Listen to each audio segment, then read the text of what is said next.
me comenta, ¿no? Vamos a lo largo de toda esta unidad, vamos a retomar, ¿sí? Este libro de Martín Joly, ¿sí? Este librito es como, la imagen fija es como una especie de manual ampliado y reflexivo sobre las principales teorías que tienen que ver con la semiología de la imagen, ¿sí? Y específicamente vamos a tomar nosotros el capítulo que se llama El enfoque semiológico, y allí ustedes van a ver que Martín Joly recupera esta problematización de la civilización de la imagen como mitología, ¿sí? Esto lo vamos a volver a recuperar en la clase que viene cuando sigamos dando la línea más estructuralista, porque tenía que ver, si ustedes recordarán, con esos escritos de Barthes, y Barthes es uno de los referentes de esa línea. Y bueno, un poco siempre nosotros empezamos las clases presentando a los autores, porque nos parece importante que el pensamiento es un pensamiento situado. Entonces, bueno, Martí Joly, ahí como ustedes pueden ver en la pantalla, es profesora emérita de la Universidad de Michel de Montaigne en Burdeos, y es autora tanto de la introducción al análisis de la imagen fija, que en este caso ese es el libro que vamos a utilizar, y la imagen y su interpretación, que son como una triada, ¿no? Muy interesante para quienes quieran abordar esta cuestión. Y vamos de lleno, ¿no?, a Peirce. Peirce también es importante para comprender mejor los postulados de este autor, situar su pensamiento en marcos teóricos y epistemológicos específicos. Vale decir que Peirce nació en 1839, ¿no?, en Cambridge, en Massachusetts, en Estados Unidos, y es el hijo ¿no?, de una familia instruida. Su padre fue Benjamin Peirce, que también es un reconocido investigador en el campo de las matemáticas, la física y la astronomía. Es fue profesor de la Universidad de Harvard, y de alguna manera fue la figura paterna que influyó en la educación de Peirce y lo incorporó muy tempranamente, de muy pequeño, al mundo científico y universitario. Peirce se diplomó tanto en matemática y química, y contribuyó en sus expediciones, con sus expediciones y escritos a las investigaciones del Servicio Geodésico de Estados Unidos. Fundó el Club Metafísico en Cambridge y enseñó básicamente lógica, ¿no?, en la Universidad de Hopkins, hasta, ¿no?, que fue apartado de su cargo, un poco sindicado por sus desórdenes en sus clases. Ustedes van a ver, si tienen un poco ahí la ciencia de la semiótica, que es como una compilación de los textos principales donde empieza a definir la semiótica que nosotros utilizaremos como base, pero en términos generales que son miles y miles de papers, muchos de ellos que no están editados, que no fueron publicados. Siempre van a ver en la propia escritura que no es una escritura sencilla, como puede ser la de Saussure o la de Barthes, como veremos más adelante. Y eso mismo, según los testimonios, se traducía un poco en sus clases. No era una clase estructurada, era como una paradoja, ¿no? Volviendo a pensar de que él se ocupó bastante de pensar las teorías y los pasos a partir de los cuales pensamos, ¿no?, el mundo, ¿no?, y la cuestión lógica en sus estructuras de clase no era moneda corriente. Y por el otro lado también fue acusado por digresiones, ¿no?, con episodios de su vida conyugal, y esto iba en contra un poco de la rígida moral del cuerpo académico en ese momento.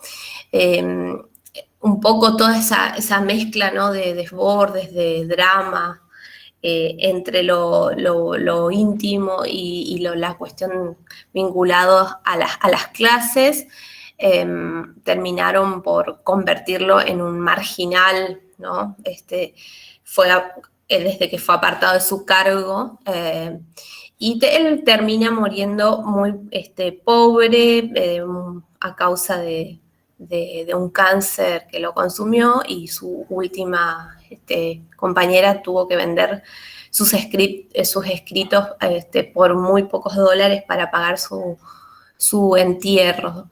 Es importante un poco para seguir indagando en la historia, conocer, comprender, ¿no?, que si bien Saussure y Peirce inauguran lo que hoy conocemos como semiología y semiótica, los estudios de los signos tienen un largo historial, un poco esta línea de tiempo muy resumida y que es muy sintética, nos muestra, ¿no?, cómo el signo fue problematizado a lo largo de la historia, desde el principio básicamente de los inicios de la medicina y de la filosofía, ¿no?, siglos antes de Cristo. Ya ahí podemos ver que alrededor de 400 años antes de Cristo, Hipócrates hablaba de los síntomas, ¿no?, o los síntomas y síndromes. En tanto, podríamos decir, índices de la enfermedad, un modelo de signo que sigue vigente hasta nuestros días y es lo que se estudia en la semiología de medicina, ¿no? Y es el modelo base, el síntoma, para pensar incluso el modelo de signo que vamos a ver con Peirce específicamente. En el ámbito de la filosofía podemos ver también la aparición ahí de Platón, ¿no?, que se presentaba como uno de los precursores de la semiótica, con sus reflexiones sobre el lenguaje. Lo mismo podemos ver allí Aristóteles, unos 300 años también antes de Cristo, dejaba los elementos y un poco los conceptos centrales para este campo, con sus escritos sobre poética y sobre la interpretación. En fin, podemos ir saltándonos en la línea de tiempo, ver, por ejemplo, la cuestión o el aporte de los estoicos y los epicúreos, que inauguran un poco el debate en torno a la diferencia que hay entre signos naturales y signos convencionales. Esa distinción, eso es como la base, ¿no?, de la distinción entre signo, significante y significado. Y también fueron abriendo esa posibilidad, retomando lo anterior, de pensar el síntoma como un modelo vigente hasta hoy en día. Es importante, quizás, de toda esta línea, remarcar allí el aporte de San Agustín en el medioevo, ¿no?, con sus textos de magistro y la doctrina cristiana, que también desarrolló teorías de los signos relevantes para la semiótica. Él pensó los signos naturales y los convencionales, la cuestión de la palabra y la clasificación de los signos, y él decía, el signo es toda cosa que hace que nos venga a la mente otra distinta. Y quiero que recuerden bien esa frase porque, bueno, básicamente si cambiamos algunas palabritas y por diferencias de traducción, es, ¿no?, la definición que va a adoptar Peirce. Bueno, hay varias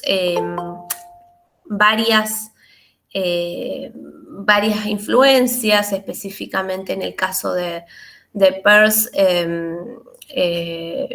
del aporte de Locke, con su ensayo sobre el entendimiento humano, ¿no? también toma algunos aportes de Kant. Es importante el aporte de Kant. En Locke me parece importante rescatar también esa línea de empirista, ¿no? De pensamiento empirista que plantea que cualquier forma de conocimiento proviene de la experiencia, y la cuestión de la experiencia va a ser central en toda la teoría persiana, ¿no? Por ahí quizás Descartes y la Port-Royal van a seguir más la línea racionalista, ¿no? Esa especie de división dualista, mente, cuerpo, materia, ¿no? Mente-materia, que es un poco lo que en ese dualismo es donde se para Peirce para intentar romper ese dualismo, o por lo menos pensar articulaciones. En este caso, ya desde esta línea se pensaba, ¿no?, que todo conocimiento reside en la razón. Y recordando lo que les decía, lo de la experiencia, bueno, ahora lo vamos a ver un poco en detalle.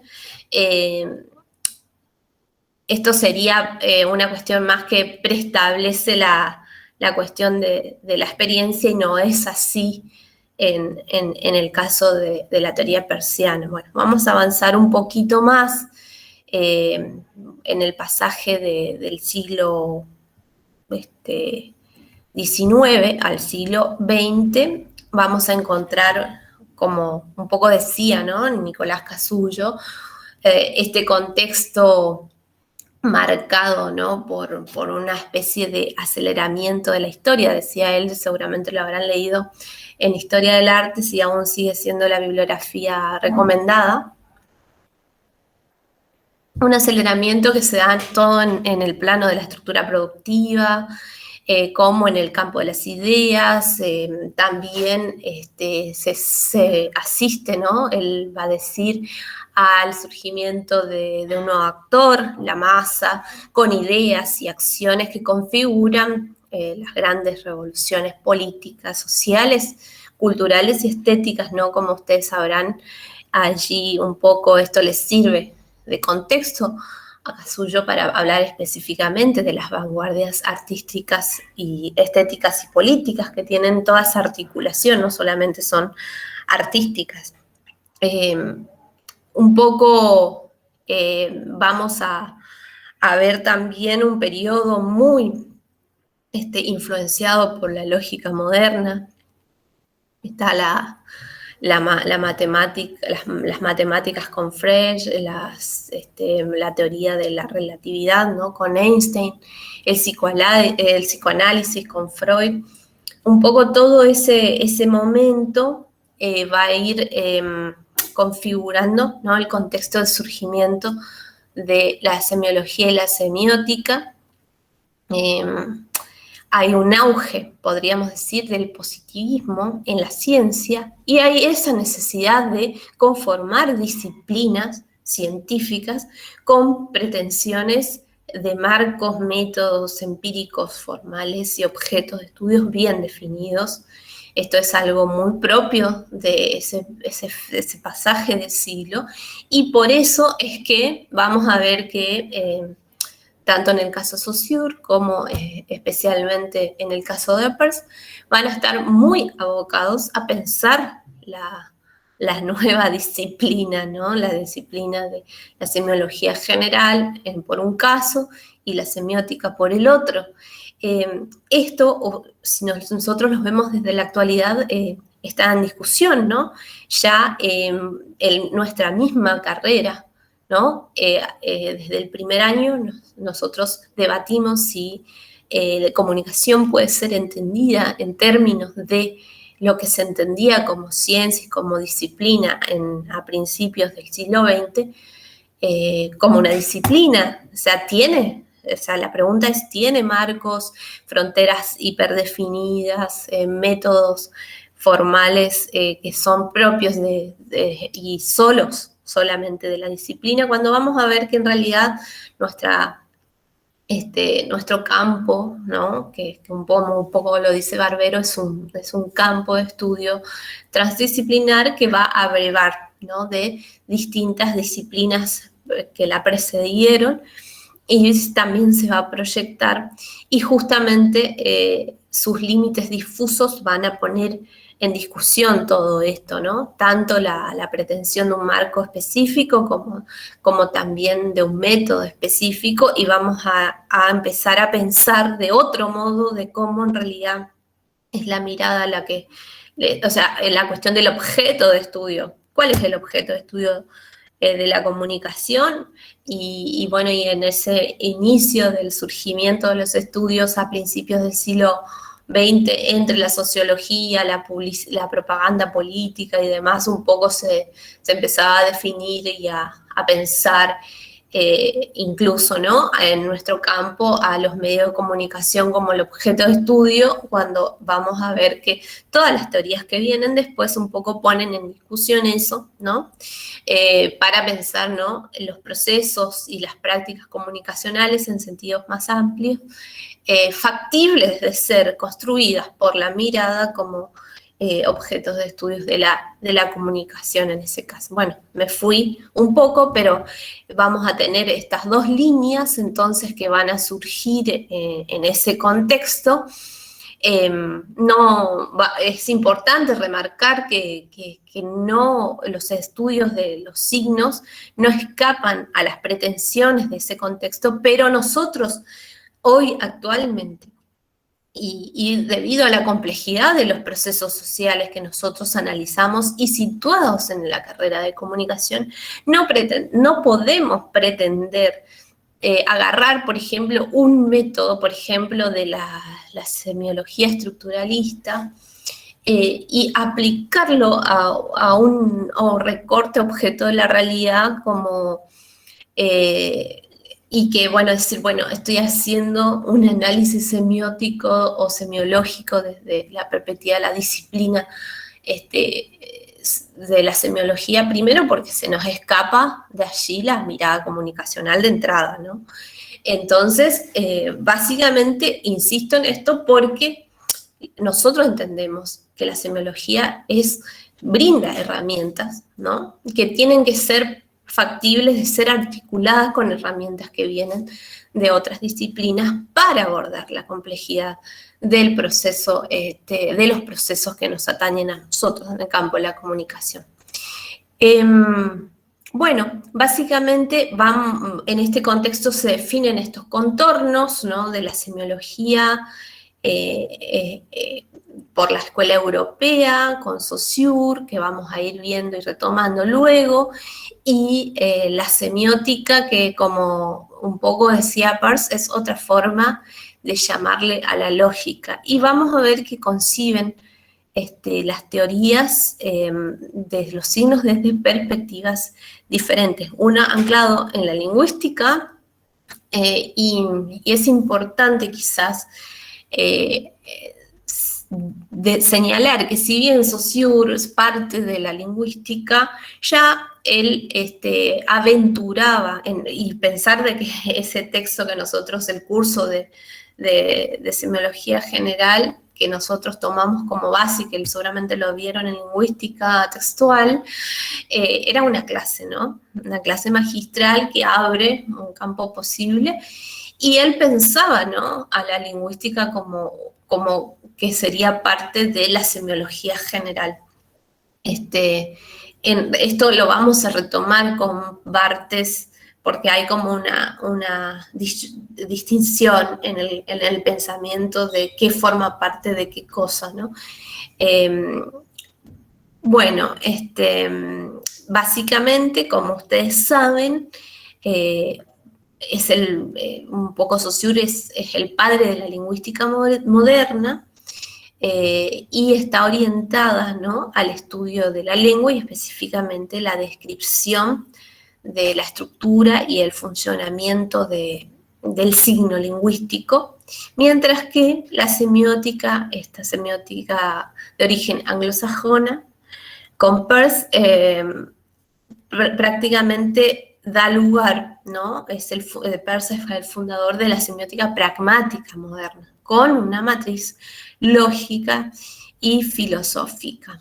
Bien, vamos a avanzar un poquito sobre el contexto y las líneas de pensamiento. Esto es un poco que les decía en la línea de tiempo que estábamos trabajando. Si nosotros empezamos a trabajar específicamente la cuestión del pensamiento de Peirce, vamos a ver que su pensamiento se ubica entre dos corrientes filosóficas imperantes, ¿no? El racionalismo y el empirismo. Pese a que ambas concepciones son muy diferentes, igualmente domina en la época, ¿no?, un dualismo que propone esa división de las que le hablaba entre mente y materia, y donde también finalmente la verdad reside en las ideas de la mente, ¿no? Como una especie de contenedor de ideas. Peirce reacciona frente a estos modelos y propone una suerte de lo que se denomina monismo sígnico. ¿Qué es esto? Él va a decir, y por eso está allí la portada de este libro, El hombre, un signo, va a decir que el ser humano es un signo en desarrollo, ¿no? Somos signos. Para él, nosotros estamos en la conciencia, no la conciencia en nosotros. Fíjense esa diferencia, ¿no? Nosotros estamos en la conciencia, no la conciencia en nosotros. La conciencia humana se comprende en términos de una lógica de signos, como un nodo, ¿no? Un nodo que forma parte de una red semiótica más amplia que rige la vida del universo. Peirce concibió a la semiótica como otra forma de llamar a la lógica, y su objeto de estudio no es el signo en sí mismo, ¿no?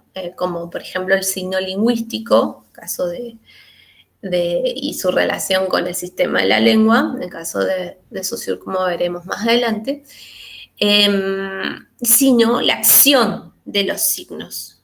Es importante esto porque esta idea de acción de los signos define la idea del pragmatismo, ¿no? Los signos no son inertes, actúan en el seno social, ¿no? Y inciden en nuestras formas también, valga la redundancia, de percibir, de pensar, de actuar. Y esta es una base fundamental que veremos en la cuestión de la imagen. La imagen, por ejemplo, la gran discusión vino a partir de cuando la pintura era la que representaba la realidad, ¿no? Un poco se desembaraza de esa exigencia cuando aparece la fotografía, y la fotografía durante toda su primera etapa se la ubica como el análogo perfecto de la realidad, como una suerte de reflejo de lo real, que tenía esa relación, ¿no?, de referencia, de analogía, y no le permitía, ¿no?, salir de ese modelo hasta que justamente las teorías pragmatistas les permiten pensar, ¿no?, a la imagen como un actante, podríamos decir, ¿no?, en términos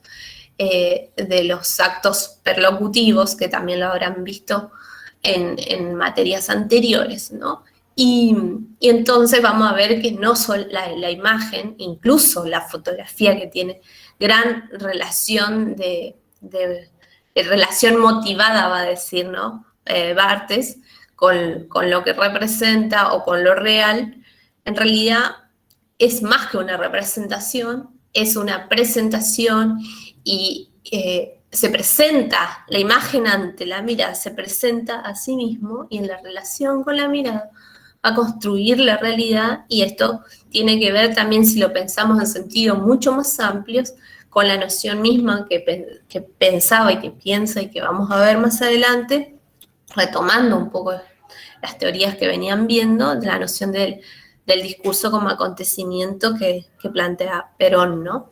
Entonces, la imagen también es un acontecimiento, ¿no? Y es una presencia, no solo una representación o un análogo perfecto de la realidad, ¿sí? Bueno, entonces, no se puede pensar esta teoría, que es como que avanza más allá del análogo, sin retomar esta problematización de la teoría pragmática. Peirce entonces concibió a la semiótica como otra forma de llamar a la lógica, y su objeto de estudio no es el signo en sí mismo, sino la acción de los signos, el proceso de significación, el proceso de producción de sentido, ¿no? O podríamos decir también la relación que entabla un signo con otro signo para generar lo que el autor denomina semiosis, ¿sí? Bueno, vamos a avanzar un poquito más y ahí ya entramos de lleno a cómo concibió él esa realidad. La realidad es entendida como una triada, ¿no? Ahora bien, vale preguntarnos entonces cómo conocemos y experimentamos el mundo. Peirce sostiene que toda realidad puede comprenderse desde una triada y para ello ejercita una clasificación fenomenológica basada en 3 categorías: la primeridad, la segundidad y la terceridad. Si bien esta tiene un formato de clasificación, así como la mayoría de las clases, desde el manual más básico, ¿no?, que existe de semiótica, semiología, presentan, ¿no?, el triangulito para distinguirnos los elementos del signo pragmático y, en este caso, la primeridad, la segundidad, la terceridad. Es simplemente una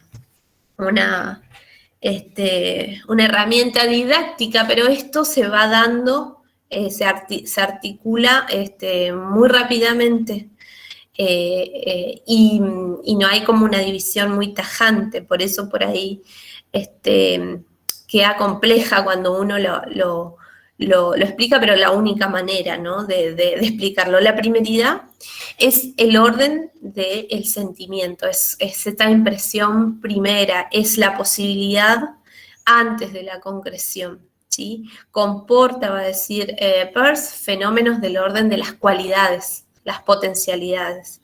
Por ejemplo, la rojez, que permite que percibamos un objeto como rojo. No el objeto rojo en sí, ni el color rojo, sino esa cualidad lógica que permite que el hombre perciba algo como rojo, ¿sí?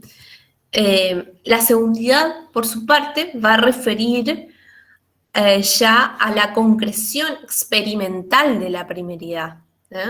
Aquello que nosotros nos acercamos, esto es un modo de aproximación a lo real y la construcción también de lo real, que parecía o que teníamos la impresión de que era rojo, empieza a tomar forma de rojo o el verde en un objeto concreto, por ejemplo, en un libro o en este caso el naranja en el libro, ¿no?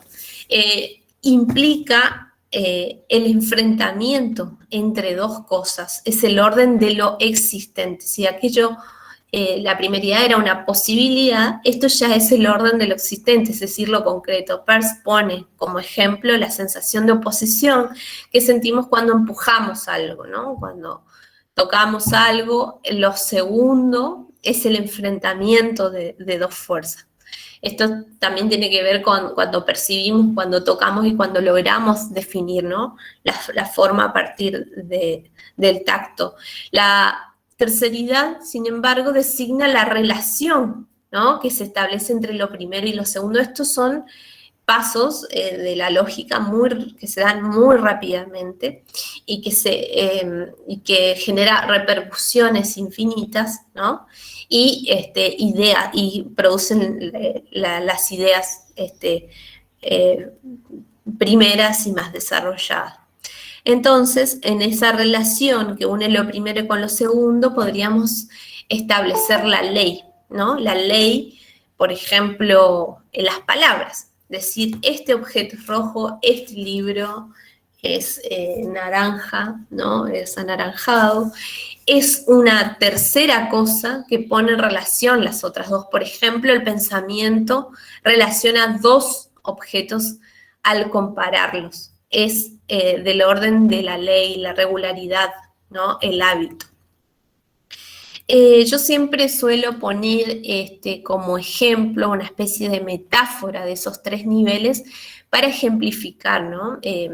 La primeridad usamos acá específicamente una foto desenfocada. Esto siempre es una metáfora, ¿no? Una metáfora del enfrentamiento posible de nuestros ojos a una suerte de rojez, que podría ser una rojez, que podría ser una planta, que podría ser, no sé, algo en el ambiente, sin tener aún la precisión de la misma. Esto sucede mucho cuando nos despertamos y salimos a la calle, que suceden un montón de cosas en la calle y hay muchas cuestiones que quedan en el orden de la primeridad, de la impresión, porque no logramos definir aún, ¿no? O porque focalizamos, ¿no? Nuestra atención en determinado camino, en atender las señales de tránsito, en definir, ¿no? La ley en ese sentido, el rojo, el verde para cruzar o lo que sea. Entonces, ya cuando nos enfrentamos con eso, que es una posibilidad, se concretiza, ¿no? Entonces estamos en el orden de lo segundo. Y desde esa relación con lo primero podemos señalar, esta planta es rosa, es rosa, tiene también florecitas amarillas, tiene hojas verdes, está en este determinado contexto. Bueno, todo esto que estoy diciendo ya son todas oraciones que ya plantean una semiosis más desarrollada. Y esto decir simplemente es una planta, porque antes ni siquiera sabíamos que era una planta, más allá de la rojez o de lo rosa posible, ya es el orden de la ley, ¿no? Entonces, vamos a ver básicamente que desde las proposiciones, recuerdan un poco este modelito de Saussure, que teníamos, el árbol, la idea de árbol y la palabra árbol, esta idea de relación entre significado y significante, es una idea dualista, con eso es lo que va a romper un poco el pensamiento triádico para Peirce, desde las proposiciones de Peirce. El pensamiento siempre es tercero y se encuentra, ¿no? Su equivalente en el interpretante dentro de esos tres, tenemos tres elementos básicos del signo, ¿no? El objeto, el representamen y el interpretante. Y el interpretante es el pensamiento, ¿no? Es el que posibilita establecer la ley, ¿no? En la relación entre objeto y el representamen. Entonces, ahí él define un poco el signo es algo, ¿no? Es un representamen que está en lugar de otra cosa, puede ser, por ejemplo, el retrato en lugar de la persona, en algún aspecto o carácter, porque no es la persona, claramente no es la persona, sino algún aspecto o carácter de la figura de la persona. Esto crea en la mente, ese retrato está expuesto para alguien, ¿no? Y crea en la mente de ese alguien un signo equivalente o más desarrollado que me permite decir, bueno, es una mujer, es un chico, es Patricio, y voy desarrollando, es Patricio, Patricio con su, no sé, indumentaria de tenis, pensando que me acordaba que Patricio juega al tenis.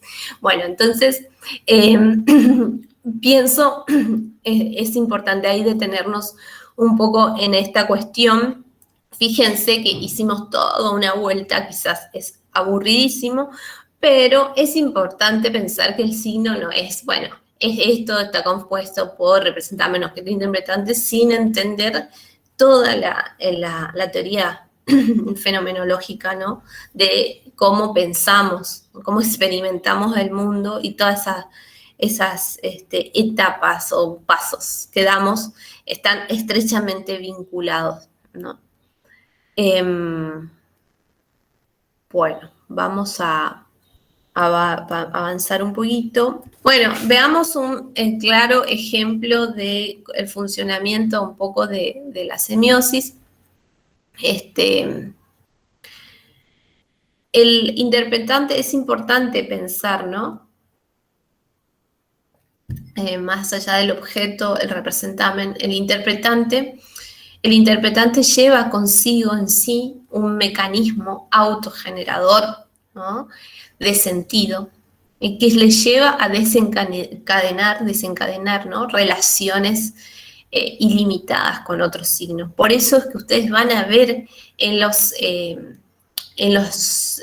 gráficos, como el que están viendo acá, que vamos a ver que el representamen, por ejemplo, puede en la siguiente cadena de significación convertirse en el interpretante y así sucesivamente.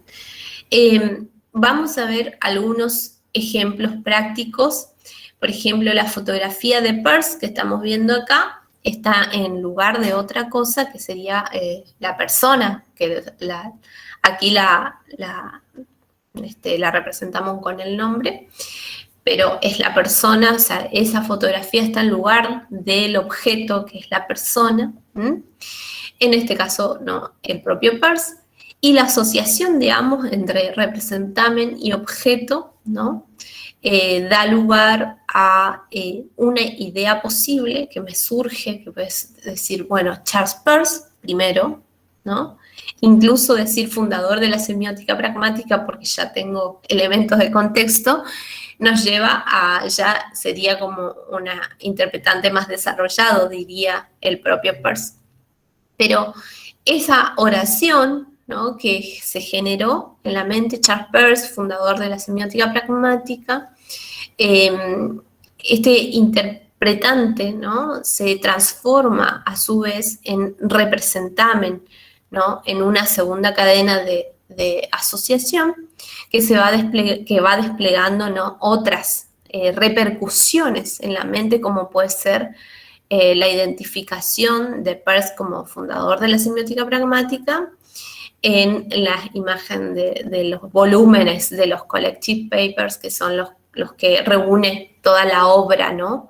de Peirce. Entonces, ese interpretante de la primera cadena de significación puede pasar a ser representamen y decir, bueno, Charles Peirce, fundador de la semiótica pragmática, está en lugar de Peirce como persona y científico, y esta relación, porque yo conozco, ¿no? Que un poco la teoría de Peirce se publica a través de estos collective papers, me lleva a pensar en esos libros, que acá lo representamos con las imágenes, en un interpretante específico, y así sucesivamente. Esos mismos collective papers pueden ser representamen en una tercera cadena de significación y así sucesivamente. Voy a invitarlos, ¿no? a revisar una película.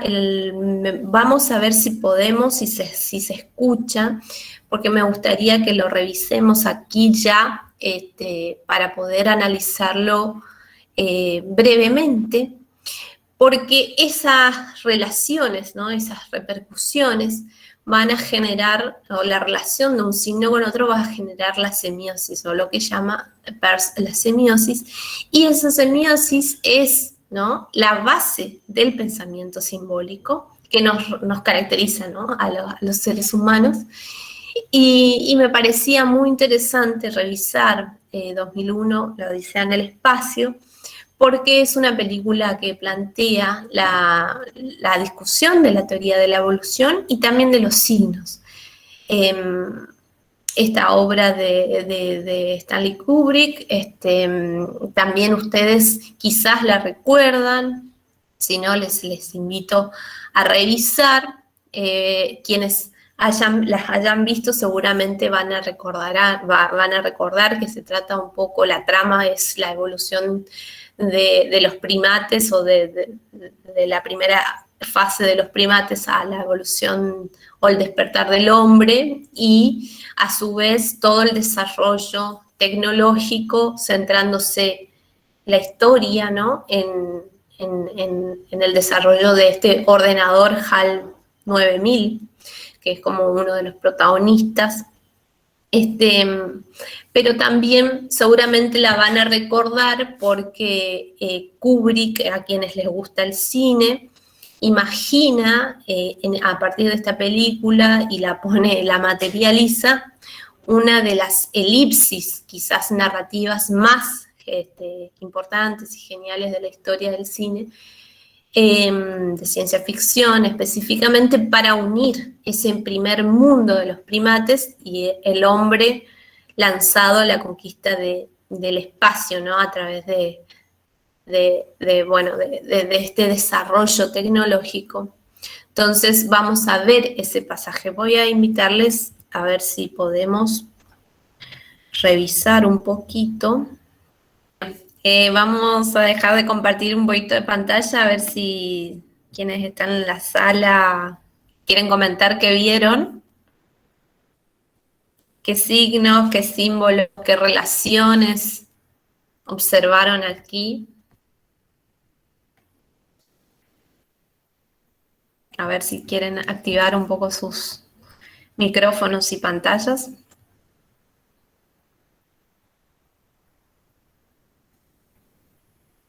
Creo que el único, ¿me escucha? Sí.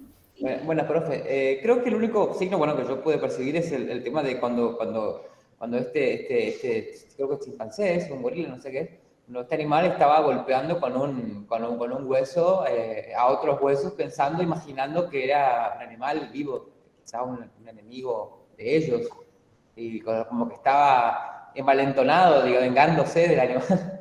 Esto muy bueno. Ajá, bueno, y ahí cuál sería el signo o el elemento que funciona como signo o símbolo. Sería el esqueleto del animal que hace representar al animal verdadero en su mente.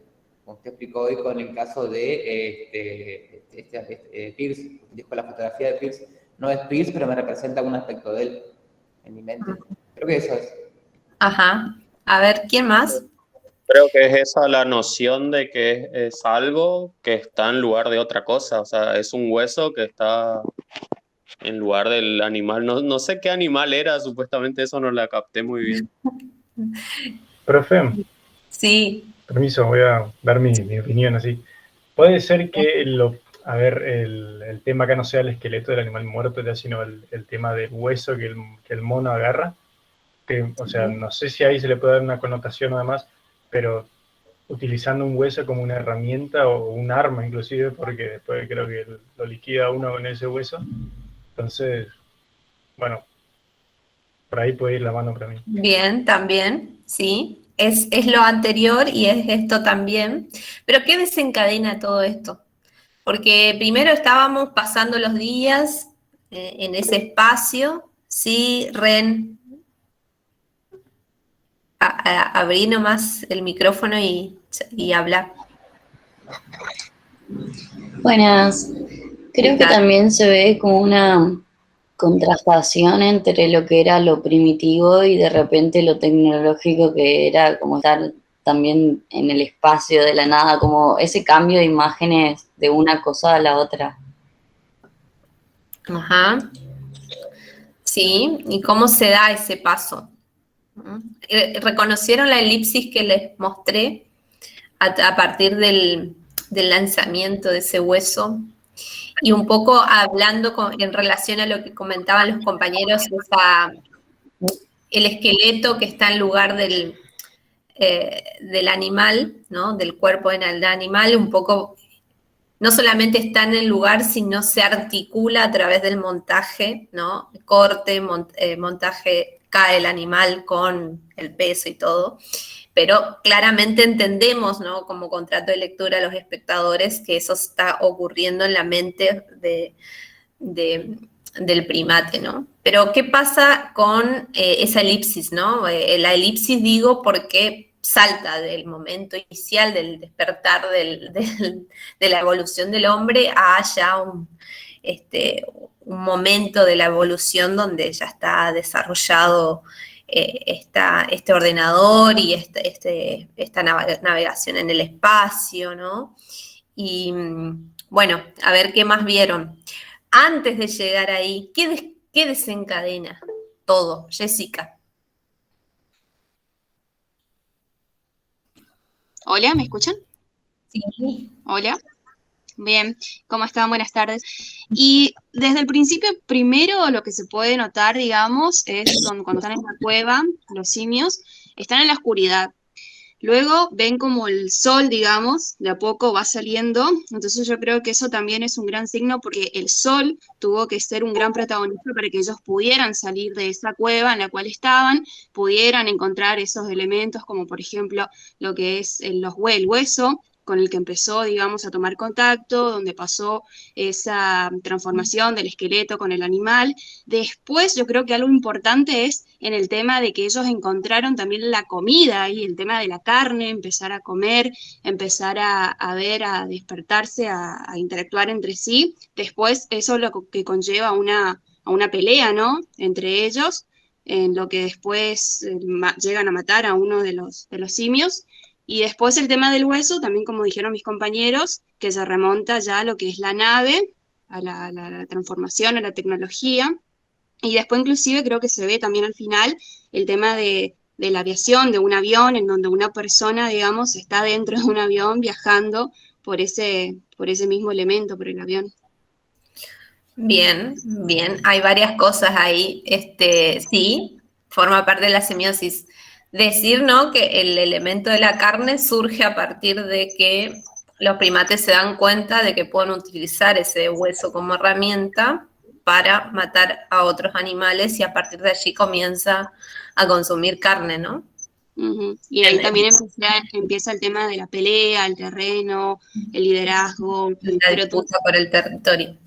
Sí. Antes de todo eso, cuando vos dijiste el sol, ¿qué sucede en ese momento en que ellos estaban durmiendo, se despertaban y sucedían los días? Pero hay algo que irrumpe, que de alguna manera quiebra el hábitus, esa continuidad del hábitus, y que se va a partir del cual ellos también se van a dar cuenta de que el hueso puede funcionar para otra cosa. ¿Recuerdan? Aparece como una especie de monolito azul, puede ser, un monolito, no sé. Sí, es una pared que está ahí, pero la verdad que no sé cómo relacionarlo, sinceramente. Sí, es el monolito, es el monolito. Un poco, a ver, ¿quién más? No sé si alguien más quiere decir algo en relación a eso.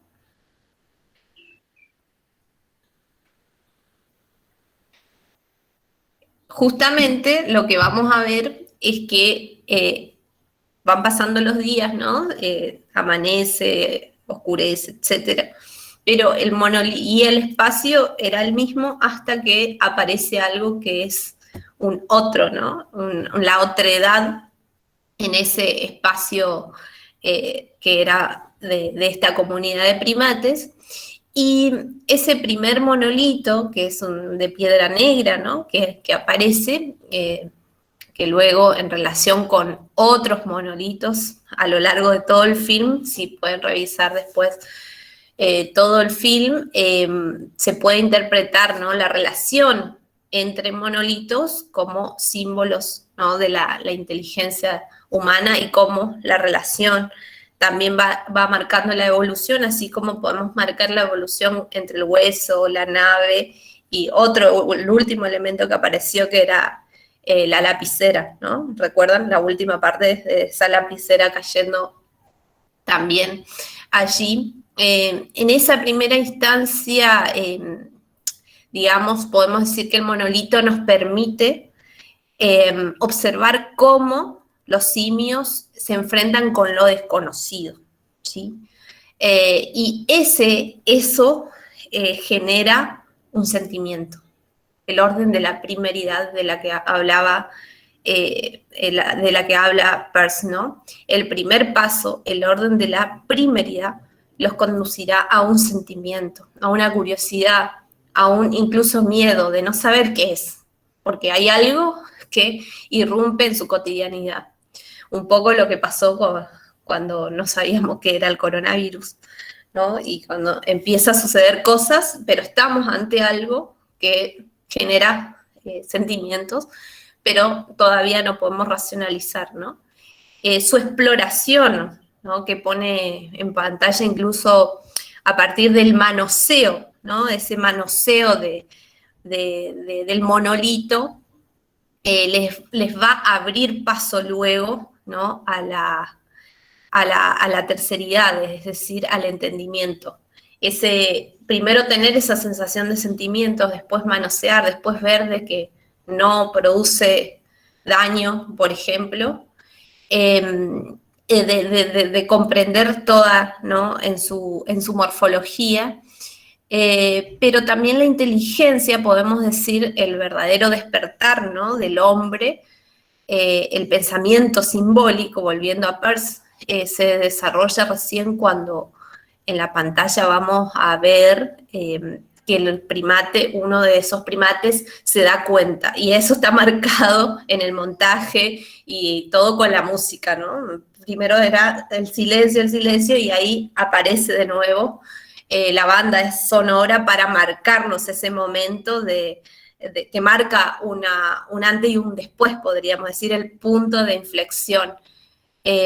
Luego de contemplar ese esqueleto, incluso va viniendo a la mente, no sé si recuerdan, esa figura del monolito con el sol sobre el monolito, ¿no? Y ahí empieza a experimentar el primate con los huesos, a manipular el hueso, a utilizarlo para golpear los huesos restantes, y ahí se genera la semiosis, ¿no? Por montaje en términos operativos, en términos de composición, el hueso luego se va a convertir, ¿no? en esa herramienta y en esa arma para matar animales. Es decir, podemos decir que un poco que Kubrick lo que deja de manifiesto en el juego que se establece entre la escena del golpe de los huesos y el corte y la escena del animal cayendo en sucesión, es que estamos ante, obviamente, un trabajo de montaje excepcional, donde también la cinta sonora va a ir acompañando y va a formar parte central de lo que serían, en términos de Barthes, como veremos más adelante, el rol de la connotación. Es decir, no es solo lo que vemos, sino todo el conjunto, la articulación, y el sentido que genera, ¿no? esa banda sonora, nos dice, bueno, estamos ante algo importante en ese despliegue, ¿no? Esa herramienta, ¿no? el arma, le posibilita a los simios comer carne, sobrevivir e incluso ejercer el dominio, ¿no? ante otras manadas. Eso es lo que vemos. Entonces, ahí se despliega la semiosis. Voy a compartir un poquito la pantalla y vamos a cerrar esta parte del ejemplo. Gracias por todas las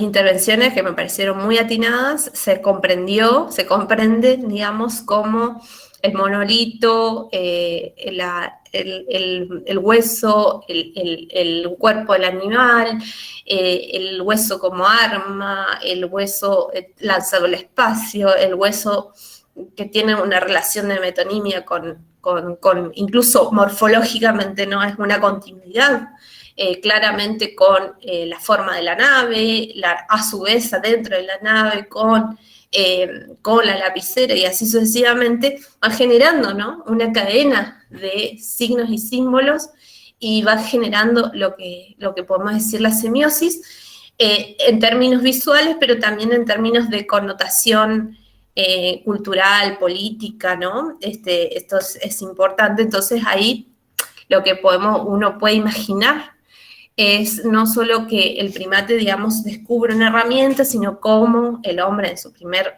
estadio de evolución utiliza el arma, digamos, para dominar el territorio. Ahí tenemos una relación ahí, ese podríamos decir que cuando vemos esa escena donde justamente el primate empieza a pelear un grupo, una manada con la otra manada, vemos que el hueso se convierte en herramienta, y esa relación, la idea, ¿no?, la idea de herramienta-arma para dominar el territorio puede convertirse en representamen en una segunda cadena semiológica, ¿no? Y lo representamos aquí a través de fragmentos de las imágenes, ¿no? Y eso nos puede llevar a pensar, además, ese hueso arma se lanza al espacio, ¿no? Y ese primer signo se convierte en otro, en la nave, en la relación entre imágenes, produce la idea de un nuevo salto en el estadio de la humanidad, ¿no? El símbolo de poder, la relación, ¿no?, morfológica que les decía, eso están viendo ahí ustedes, desde el lanzamiento, el hueso en el espacio, la nave en el espacio, y podemos pensar quizás que esta idea de símbolo de poder que deviene de esa arma utilizada para dominar el territorio, también puede pensarse a la propia nave como herramienta o artefacto para dominar, ¿no?, el espacio, descubrir el espacio, dominar el universo, etc. Y todo eso va generando, ¿no?, cadenas de repercusiones en la semiosis. Yo también elegí esta película, vale decir, un poco esta escena inicial, porque Peirce en sí mismo discutió fuertemente las teorías evolucionistas de su tiempo, ¿no?, pasando por las teorías de Spencer, de Darwin, de Lamarck y otros, y va a generar una serie de teorías que nosotros por cuestiones de tiempo ya no lo vamos a dar porque nos centramos en la cuestión del signo y la semiosis, pero él desarrolla la idea de hábito, que está muy bien, la idea de creencia, la idea de empatía, la idea misma de comunidad. Bueno, hay un montón de conceptos que son centrales para Peirce, y es una película que viene muy bien también porque discute las teorías que estaban vigentes. O sea, la película y lo que desarrolla la película discute las teorías que estaban muy vigentes cuando surge la semiótica, ¿no? Cuando surge la semiótica, en ese pleno auge del positivismo del que les habla. Bueno, vamos a ir directamente a la clasificación de signos, ¿no?, a los tipos de signos. Peirce avanza en una serie de tricotomías que permiten describir, ¿no?, el representamen, el objeto, el interpretante, desde la primeridad, la segundidad y la terceridad de la que hablábamos. Así, el representamen, que podría ser, por ejemplo, una pintura, una película. La película en relación a la teoría de la evolución del hombre, por ejemplo, ¿no? La película en relación al libro o a los legados de Darwin, por ejemplo, ¿no? En relación a ese referente o a ese objeto, presenta un primer aspecto de cualidad, que Peirce denomina qualisigno, ¿no?, que es un signo en su aspecto de cualidad, color, tono, estilo, es un signo de posibilidad. Luego, cuando en un segundo aspecto de presencia concreta, aparece el sin signo, ¿no?, que es el color en la pintura, su particularidad en el montaje, la música o lo que sea, en el estilo de la película, si hablamos en la película como representamen. es un sin signo hecho, ¿no? La presencia concreta. La relación entre cualisigno y sin signo va a dar lugar al legisigno, que es el orden, el de la ley, ¿no? El signo que se rige por una norma, es un modelo signo. La pintura, podemos decir, es roja, la película es de ciencia ficción, etcétera, ¿no? Es un signo ya razón. Podemos plantear, dentro de esos tipos de signos está el tipo de signo en relación al interpretante. El anterior era en relación al propio representante, o sea, consigo mismo. Y en ese desarrollo, en relación al interpretante, es decir, en relación a ese mecanismo autogenerador de la significación, a las repercusiones que generan en la mente, el interpretante puede ser, por ejemplo, una idea o concepto que pone en relación la pintura con su objeto referente, tiene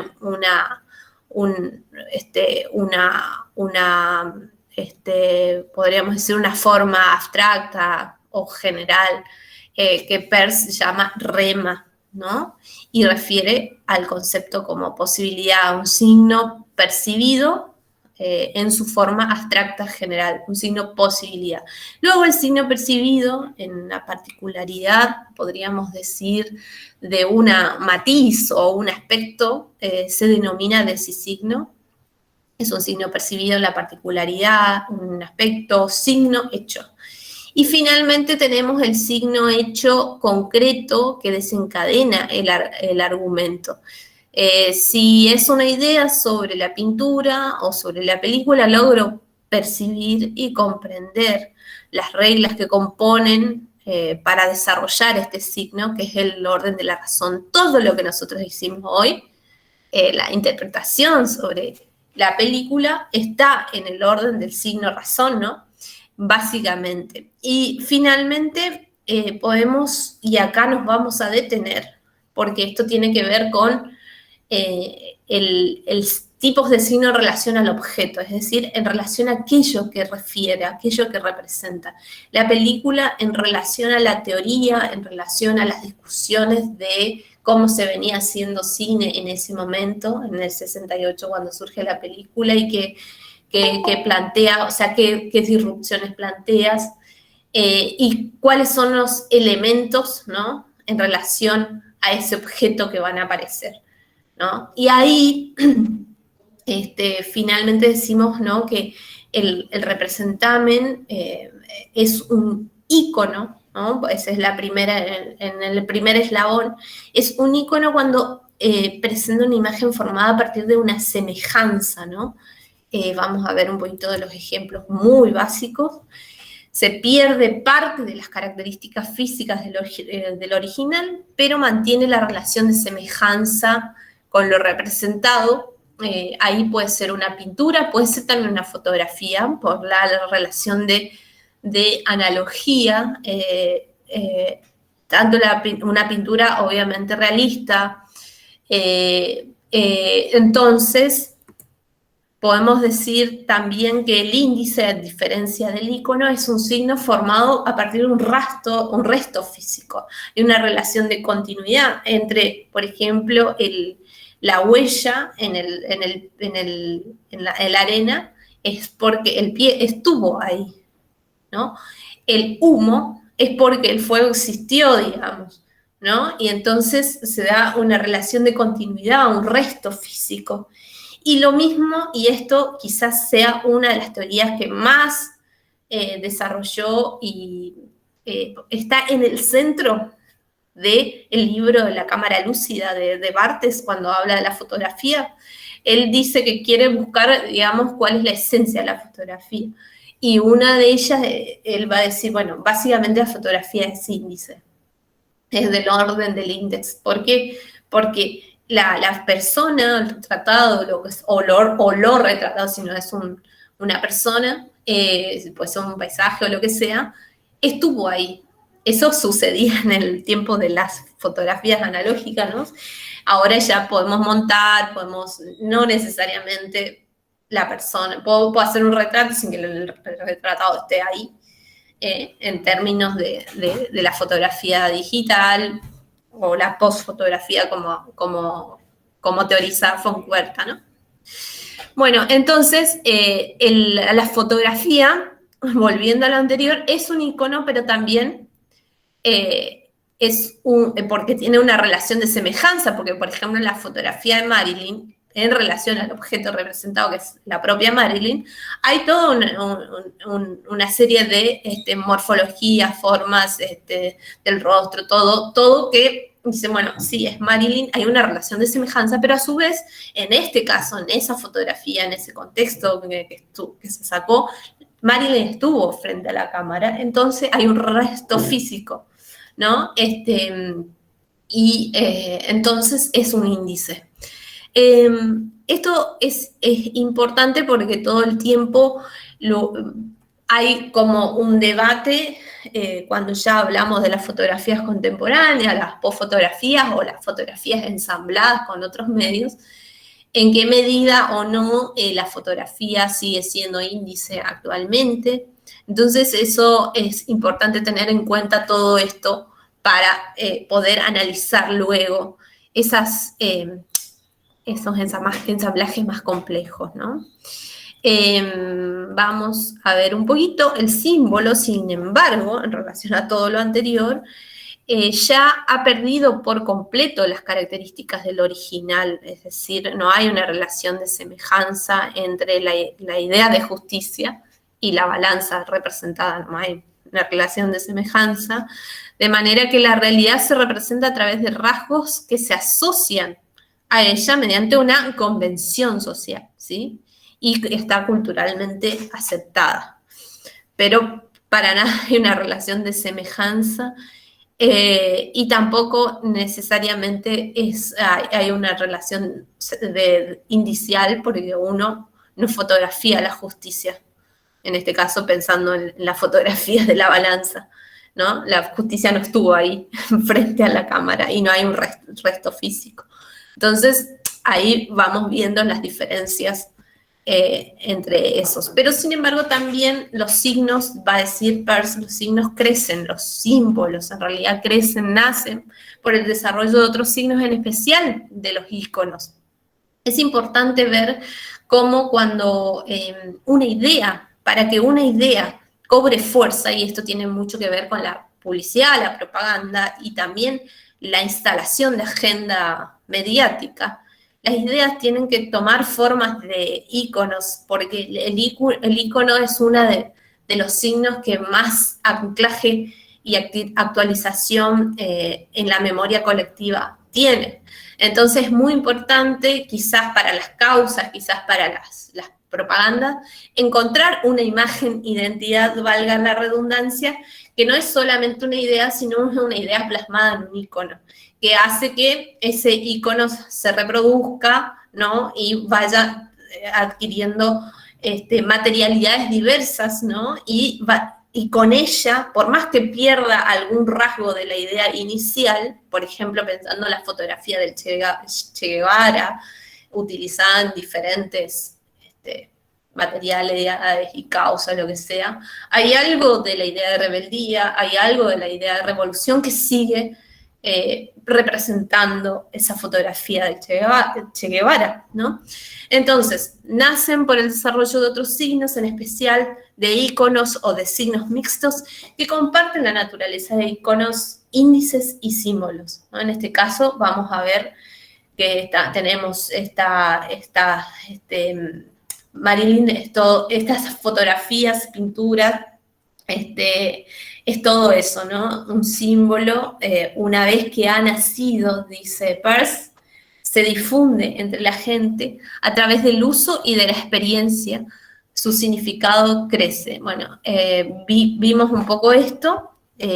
La fotografía de Marilyn es ícono, es índice, pero también es símbolo.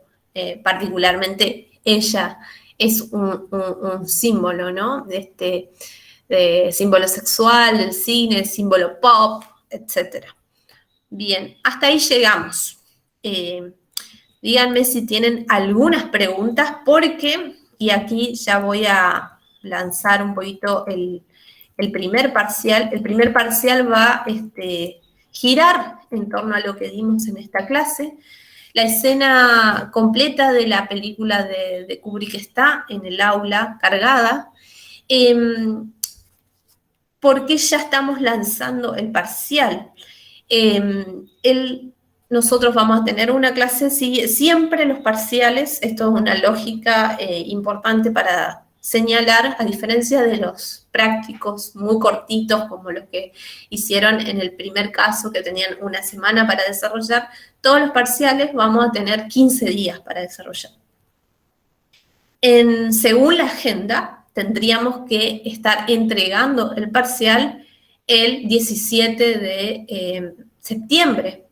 Pero el 17 de septiembre, como ustedes saben, es el día del profesor, o sea que no es laborable para nosotros. Ustedes en realidad podrían estar presentando, pero a su vez también la facultad eligió ese día para hacer actualizaciones en el sistema del aula virtual, por ende no va a estar funcionando el 17, el viernes 17, entonces extendimos la entrega para el 19 de septiembre y traten de no hacerlo toda última hora porque después se les va a acumular con el segundo práctico que ya viene después de y ya viene el segundo parcial, ¿no? Por ejemplo, la clase que vamos a dar el viernes que viene ya va a formar parte no solamente del segundo práctico, sino del segundo parcial.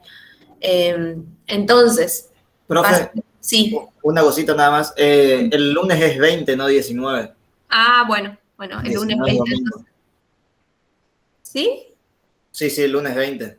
Porque viernes es 17, sábado 18, domingo 19. Ah, bueno, ya me adelanté. Bueno, ustedes saben que sería el lunes 20, ¿sí? Pero el lunes, digamos, para no decir, bueno, el sábado 18, para no ponerle un sábado. Muy bien, gracias por la acotación. Entonces, el lunes siguiente, al 17 de septiembre, vamos a entregar. ¿Qué implica el parcial? Clasificación de signos según la semiótica pragmática. La escultura visual, líneas y objetos de estudios. En esto vamos a retomar un poco lo que dimos en la primera clase. Y además vamos a incorporar un video que ahora les voy a comentar un poco en qué contexto surge, que es un seminario de cultura visual que lo desarrollamos nosotros desde la cátedra con otras cátedras de la Facultad de Humanidades y de otras cátedras de universidades de Francia y de la Argentina en general. Empezamos a desarrollar el año pasado y este año vamos a lanzar de nuevo hacia fin de mes. El año pasado fuimos sede de este primer seminario de cultura visual, sede, entre comillas, ¿no? Pero con toda la operatividad virtual, podríamos decir, porque es virtual. Y este año va a ser sede Francia, pero vamos a estar coorganizando también desde la cátedra. Y para este la idea es un poco que ustedes puedan... el seminario tiene el objetivo, ¿no?, de complementar lo que nosotros vamos dando, que son los contenidos básicos de la materia. Y ustedes pueden inscribirse a ese seminario y obtener una certificación por ese seminario aparte, y esto es independiente de la materia. Entonces, lo que se desarrolla en ese seminario complementa las lecturas y las clases, etc. Entonces, como todavía no se va, recién a fin de mes vamos a lanzar esta segunda edición, vamos a retomar la clase inaugural que dio el año pasado de ese seminario, la doctora Mariana Giordano, que es investigadora de CONICET y es una de las referentes de los estudios visuales acá de la región del Nordeste. Y vamos a tomar ese video en relación con una entrevista muy corta y también muy clara de Nicolás Mirzoeff. Recordarán a Mirzoeff que lo dimos en la primera clase, donde él conceptualiza, ¿no?, la cultura visual, los elementos, el contexto, todo eso. Entonces, ¿y qué es un poco? Entonces, vamos a tener una primera parte, siempre así van a ser los parciales. Una primera parte va a ser un glosario de conceptos y términos en torno a la teoría que vimos hoy. Luego va a haber una reseña crítica en torno a un video, en este caso es el de Juan Chiesa, Sentido, Significado y Sentimiento. La idea es que ustedes, una vez que hicieron el glosario les permite a ustedes sistematizar los conceptos. A ver, toman la bibliografía y lo que dimos en la clase y sistematizan qué es el signo, qué es el icono, qué es el índice, ¿no? Y eso va a ser una herramienta, ese glosario va a ser una herramienta para el análisis o la reseña crítica de este capítulo que le estamos proponiendo del programa de conceptos para interpretar la imagen. Y la tercera parte es la reseña crítica en torno a una entrevista y la clase inaugural del Seminario de Cultura Visual, ¿sí? Todo está, las reseñas son muy cortas, no va a ser un parcial extremadamente largo, porque de hecho si es largo lo devolvemos, ya tiene todo estipulado ahí, en el aula está estipulado la cantidad de palabras, etc. Así que pueden ir bajando si quieren las consignas del parcial y revisando la bibliografía que les proponemos, en este caso tanto de la imagen fija de Jolie como el texto de primera mano de Peirce, ¿sí? Y creo que he dejado algo de 6 semiólogos en busca de un lector, no me acuerdo si está, pero también porque resume un poco la biografía o todo lo que dijimos hoy. Así que, bueno, eso sería